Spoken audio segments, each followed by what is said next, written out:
Reporter big exclusive breaking ഇന്ന് പ്രേക്ഷകരിലേക്ക് എത്തിച്ച വാർത്തയായിരുന്നു കൊടകര കുഴൽപ്പണക്കേസ് ആവിയായ വാർത്ത.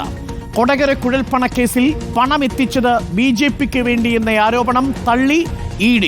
BJPക്ക് ക്ലീൻ ചിറ്റ് കൊടുത്ത EDയുടെ കുറ്റപത്രത്തിന്റെ വിശദാംശങ്ങളാണ് ഇന്ന് റിപ്പോർട്ടർ TV പുറത്തുവിട്ടത്. ഞങ്ങളുടെ പ്രതിനിധി ശരണാണ് ഈ വാർത്ത ആദ്യം അറിയിച്ചത്. പണം എത്തിച്ചത് ബിസിനസ് ആവശ്യങ്ങൾക്കാണെന്നാണ് കുറ്റപത്രത്തിൽ പറയുന്നത്. BJPയുടെ പണം എന്നതിന് തെളിവില്ലെന്നും കലൂർ PMLA കോടതിയിൽ സമർപ്പിച്ച കുറ്റപത്രത്തിൽ പറയുന്നു. കേസിൽ തുടരന്വേഷണത്തിന് സാധ്യതയില്ലെന്നും ED കോടതി അറിയിച്ചു. വിചിത്രമായ കണ്ടെത്തലാണ് EDയുടെ കുറ്റപത്രത്തിലുള്ളത്. കേസിൽ പോലീസ് കണ്ടെത്തൽ പൂർണ്ണമായും തള്ളിയാണ് EDയുടെ കുറ്റപത്രം. ഈ വാർത്ത ആദ്യമായി പുറത്തുവിട്ടത് റിപ്പോർട്ടർ TVയാണ്. ഞങ്ങളുടെ പ്രതിനിധി SS ശരൺ ഈ വാർത്തയ്ക്കൊപ്പം ചേരുന്നു. SS ശരൺ, റിപ്പോർട്ടറിന്റെ ബിഗ് എക്സ്ക്ലൂസീവായി നമ്മൾ പുറത്തുവിട്ട വാർത്തയായിരുന്നു. ആ വാർത്തയിൽ ഏറ്റവും പ്രധാനപ്പെട്ട കാര്യം ഈ ക്രൈംബ്രാഞ്ചിന്റെയും പോലീസിന്റെയും എല്ലാം കണ്ടെത്തലുകളെ പൂർണ്ണമായിട്ടും തള്ളിക്കൊണ്ട് BJPക്ക് ക്ലീൻ ചിറ്റ് നൽകിക്കൊണ്ടുള്ള ഒരു കുറ്റപത്രമാണ് PMLA കോടതിയിൽ ED സമർപ്പിച്ചിരിക്കുന്നത്. ഈ കൊടകര കുഴൽപ്പണ കേസ് ആവിയായോ ശരൺ?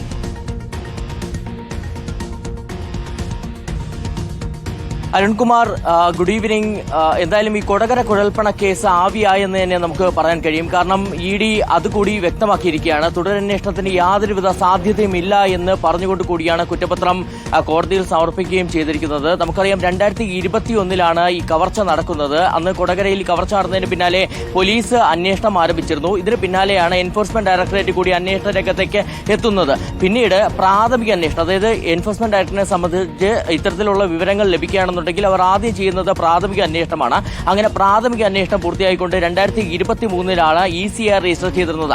അങ്ങനെ ECIR രജിസ്റ്റർ ചെയ്ത് കഴിഞ്ഞാൽ സ്വാഭാവികമായും വിശദമായ അന്വേഷണത്തിലേക്ക് കടക്കുകയും ചെയ്യും. അങ്ങനെ വിശദമായ അന്വേഷണം നടക്കുന്നുണ്ടെന്നുള്ളതാണ് ED പറഞ്ഞിരുന്നത്. പക്ഷേ ഇതിനിടയിൽ ഈ കേസിലെ സ്റ്റാറ്റസ് ചോദിച്ചുകൊണ്ട് തന്നെ ചില ഹർജിക്കാർ ഹൈക്കോടതിയെ സമീപിക്കുകയും ചെയ്തിരുന്നു. അങ്ങനെ ഹൈക്കോടതിയിൽ ഹർജി എത്തിയോടുകൂടി ED പറഞ്ഞിരുന്നത് 2 മാസത്തിനുള്ളിൽ തന്നെ കുറ്റപത്രം സമർപ്പിക്കുമെന്നുള്ളതാണ്. ഇതിന് പിന്നാലെയാണ് ഇപ്പോൾ 2 മാസം തികയുന്നതിന് മുമ്പ് തന്നെ കുറ്റപത്രം കലൂർ PMLA കോടതിയിൽ സമർപ്പിച്ചിരിക്കുന്നത്. അതിൽ പ്രധാനമായും നമുക്ക് കാണാൻ കഴിയുന്നത് ബിസിനസ് ആവശ്യത്തിന് വേണ്ടി എത്തിച്ച പണം എന്ന് പറയുന്നു എന്നുള്ളതാണ്. നേരത്തെ തന്നെ വലിയ രീതിയിൽ തന്നെ ആരോപണങ്ങൾ ഉണ്ടായിരുന്നു. പോലീസ് റിപ്പോർട്ട് ഉണ്ടായിരുന്നു. BJPയുടെ ഇലക്ഷൻ ക്യാമ്പയിന്റെ ഭാഗമായിട്ട് എത്തിച്ച പണമാണ്, ഇത് BJPയുടെ പണമാണെന്ന നിലയിലൊക്കെ തന്നെ കണ്ടെത്തലുകൾ ഉണ്ടായിരുന്നു. അതെല്ലാം തന്നെ പൂർണ്ണമായും തള്ളുന്ന ഒരു കുറ്റപത്രമാണ് എൻഫോഴ്സ്മെന്റ് ഡയറക്ടറേറ്റിന്റെ ഭാഗത്തു നിന്ന് ഉണ്ടായിരുന്നത്. നേരത്തെ പോലീസ് പ്രതി ചേർത്തിരുന്ന ഈ കേസുമായി ബന്ധപ്പെട്ട് പോലീസ് പ്രതി ചേർത്തിരുന്നത് 23 പേരായിരുന്നെങ്കിൽ എൻഫോഴ്സ്മെന്റ് ഡയറക്ടറേറ്റിന്റെ കുറ്റപത്രത്തിൽ നമുക്ക് കാണാൻ കഴിയുന്നത് അതേ 23 പേർ തന്നെയാണ്. മുഹമ്മദ് അലി, സുജീഷ്,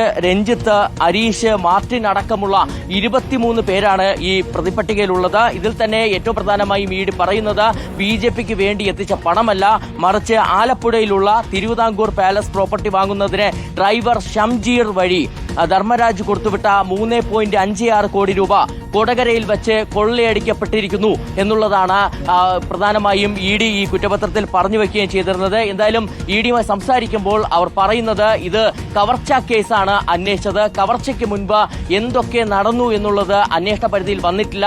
കവർച്ചയ്ക്ക് ശേഷം ഈ പണം പ്രതികൾ എന്തൊക്കെ ചെയ്തു, ആർക്കൊക്കെ കൈമാറി, അവരെല്ലാമാണ് പ്രതിപട്ടികയിൽ വന്നിരിക്കുന്നത്. അങ്ങനെ ഈ പ്രതികളുടെ പേരിലുള്ള 12.88 ലക്ഷത്തിന്റെ സ്വത്തുക്കൾ കണ്ടുകെട്ടിയിട്ടുണ്ട്. അതിൽ തന്നെ 9 ലക്ഷത്തിന്റെ ഭൂസ്വത്തും 3.88 ലക്ഷത്തിന്റെ ബാങ്ക് അക്കൗണ്ടുമാണ് കണ്ടുകെട്ടിയിരിക്കുന്നത്. ഇതടക്കമുള്ള വിവരങ്ങളാണ് ഇന്ന് പ്രധാനമായും കുറ്റപത്രമായി, അതായത് കുറ്റപത്രത്തിൽ ഉൾപ്പെടുത്തി കോടതിയിൽ സമർപ്പിച്ചിരിക്കുന്നത്. ശരൺ, 2 പ്രധാനപ്പെട്ട കാര്യങ്ങളാണ്. ഒന്ന്, ഇത് മാർച്ച് 2021 മാർച്ച് മാസം 5-ാം തീയതി മുതൽ ഏപ്രിൽ 5-ാം തീയതി വരെയാണ് വ്യത്യസ്ത ഇടങ്ങളിലായിട്ട് ഈ പണം എത്തിച്ചത് എന്നുള്ളതാണ് CDR രേഖകൾ പരിശോധിച്ചതിൽ നിന്നും പോലീസ് കണ്ടെത്തിയിരുന്നത്. വളരെ പ്രധാനപ്പെട്ട കണ്ടെത്തലുകളായിരുന്നു. ഏതൊക്കെ ഇടങ്ങളിൽ, ഏതൊക്കെ സ്ഥലത്ത് എത്ര രൂപ വീതം കൊടുത്തു എന്ന മൊഴികളടക്കമാണ് പോലീസിന്റെ റിപ്പോർട്ടിൽ ഉണ്ടായിരുന്നത്. എന്നാൽ ഈ റിപ്പോർട്ടിൽ പറയുന്ന ഒന്നും ED മുഖവിലേക്കെടുത്തില്ല എന്ന് വേണമോ മനസ്സിലാക്കാൻ. ഉദാഹരണത്തിന് 41 കോടി 40 ലക്ഷം രൂപയാണ് 2021 മാർച്ച് 1 മുതൽ ഏപ്രിൽ 5-ാം തീയതി വരെയുള്ള വ്യത്യസ്ത ഇടപാടുകളിലായി കേരളത്തിൽ എത്തിച്ചത് എന്നതായിരുന്നല്ലോ പോലീസിന്റെ റിപ്പോർട്ടിലെ പ്രധാനപ്പെട്ട കണ്ടെത്തൽ. അതിൽ തന്നെ പല പ്രധാനപ്പെട്ട മൊഴികളും ഉണ്ടായിരുന്നു. ആ മൊഴികളൊന്നും തന്നെ ED മുഖവിലേക്കെടുത്തില്ല എന്ന് വേണമോ മനസ്സിലാക്കാൻ.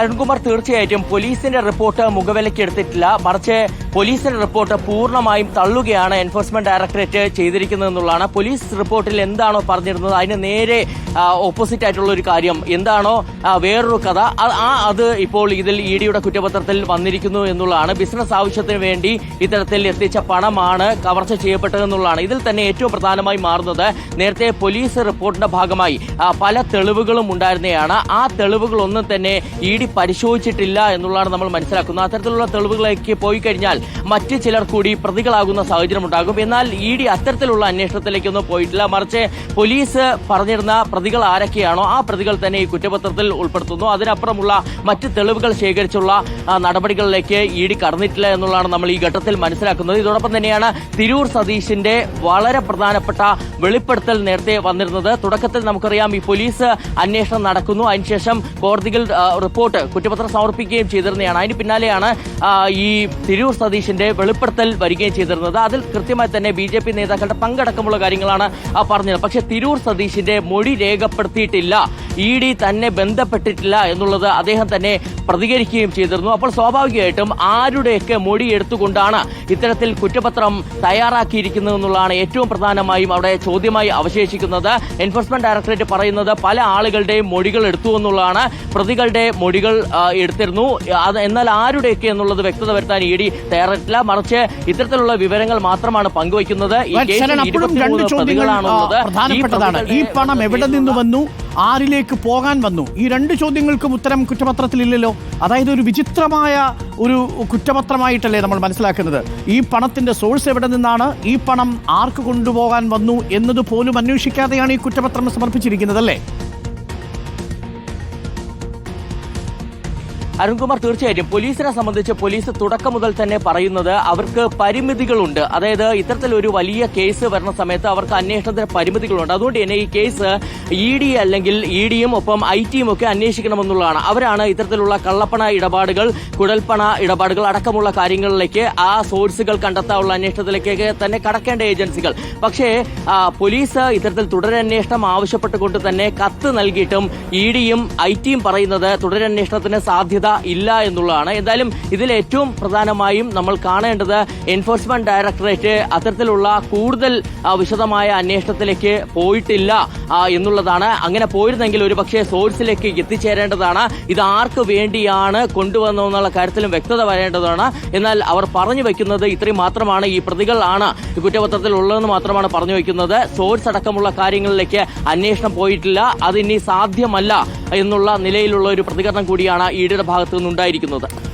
ശരൺ, ഇതിൽ ഏറ്റവും പ്രധാനപ്പെട്ട കാര്യം മാർച്ച് 1-ാം തീയതി കർണാടകയിൽ നിന്ന് 4,40,00,000 കൊണ്ടുവരുന്നു. മാർച്ച് 6-ാം തീയതി തമിഴ്നാട്ടിൽ നിന്ന് 4,40,00,000 പാലക്കാട്ടേക്ക് കൊണ്ടുവരുന്നു. ഇത് പാലക്കാടിനടുത്ത് തമിഴ്നാട്ടിൽ വെച്ച് ഈ പണം കവരുന്നു. കർണാടകയിൽ നിന്ന് മാർച്ച് 20-ന് 3,50,00,000 രൂപ കൊണ്ടുവരുന്നു. മാർച്ച് 20-ന് കോഴിക്കോട്ട് നിന്നും 3,80,00,000 കൂടി ശേഖരിക്കുന്നു.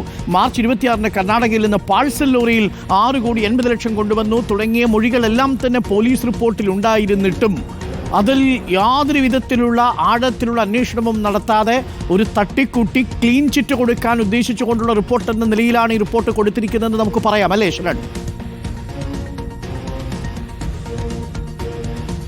അത്തരത്തിൽ തട്ടിക്കൂട്ടിയുള്ള റിപ്പോർട്ട് തന്നെ എന്നുള്ളതാണ് നമ്മൾ മനസ്സിലാക്കേണ്ടത്. ഇതിൽ പ്രധാനമായും നേരത്തെ ഈ ഐടിയും പോലീസും തമ്മിൽ ഒരു തർക്കവും നിലനിന്നിരുന്നതാണ്. ഐടി പറഞ്ഞിരുന്നത് അത്തരത്തിലുള്ള വിവരമൊന്നും തന്നെ പോലീസ് കൈമാറിയിട്ടില്ല എന്നുള്ളതാണ്. പക്ഷേ പോലീസ് പറഞ്ഞത് ഇത് കൃത്യമായി തന്നെ ആ സംഭവം നടന്നപ്പോൾ ഇത് സംബന്ധിച്ചുള്ള വിവരം ഐടിക്കും ഇഡിക്കും കൈമാറിയിരുന്നു എന്നുള്ളതാണ്.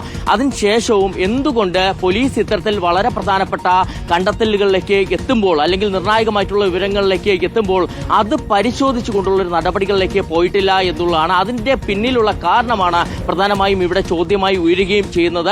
എൻഫോഴ്സ്മെന്റ് ഡയറക്ടറേറ്റിനെ സംബന്ധിച്ച് അവർ അന്വേഷിക്കുന്നത് വെറും ഒരു കവർച്ചാ കേസ് മാത്രമാണോ എന്നുള്ളതാണ് ചോദ്യം. എൻഫോഴ്സ്മെന്റ് ഡയറക്ടറേറ്റ് എന്തിനു വേണ്ടി വന്നതാണ്? കള്ളപ്പണം സംബന്ധിച്ചുള്ള ഹവാല ഇടപാടുകൾ സംബന്ധിച്ചുള്ള വിശദമായ അന്വേഷണത്തിലുള്ള ഒരു ഏജൻസി ഇത്തരത്തിലൊരു കവർച്ച മാത്രം പറഞ്ഞുകൊണ്ട് ഈ കേസ് അന്വേഷണം അവസാനിപ്പിക്കാൻ കഴിയുമോ എന്നുള്ളതാണ് ഉയരുന്ന ചോദ്യം. ഇനി നമുക്ക് കാത്തിരുന്ന് കാണാം ശരൺ. PMLA കോടതി ഈ റിപ്പോർട്ട് അംഗീകരിക്കുമോ അതല്ല കുറ്റപത്രം മടക്കുമോ എന്നുള്ളതാണ് ഏറ്റവും പ്രധാനപ്പെട്ട ചോദ്യം. ഈ വാർത്ത ആദ്യം പുറത്തുവിട്ടത് ഞങ്ങളുടെ പ്രതിനിധി ശരൺ തന്നെയാണ്. ആദ്യം കേരളത്തെ ഈ വാർത്ത അറിയിച്ചത് റിപ്പോർട്ടർ TV ആണ്. ഫസ്റ്റ്